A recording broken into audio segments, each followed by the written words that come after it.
Putri Gus Dur Zanuba Arifah Cafsoh atau Yeni Wahid merespons kembali Wasekjen Partai Demokrat Jansen Sitindaun. Jansen menyatakan tetap berharap Yeni maju cawapres dari poros koalisi lain, bukan di poros pengusung Anies Baswedan. Hal ini disampaikan Jansen seusai pernyataannya yang menolak Yeni Wahid menjadi cawapres Anies Baswedan.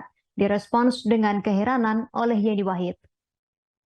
Membalas tulisan Jansen di Twitter, Yeni menyebut pernyataan Jansen terkesan berputar-putar. Keterangan tersebut diungkapkan Yeni melalui akun Twitternya @yeniwahid pada 12 Agustus 2023. Yeni mengaku bingung lantaran pernyataan Jansen dinilai sama. Yeni menyamakan balasan Jansen seperti tong setan pasar malam.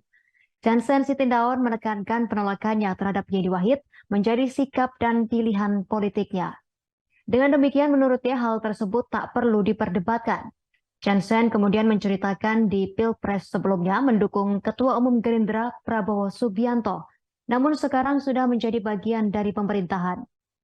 Menurutnya pilihan yang berubah-ubah sudah menjadi hal lumrah dalam berpolitik. Jansen pun mendukung Yeni Wahid dapat ikut kontestasi di Pilpres dari poros koalisi lain.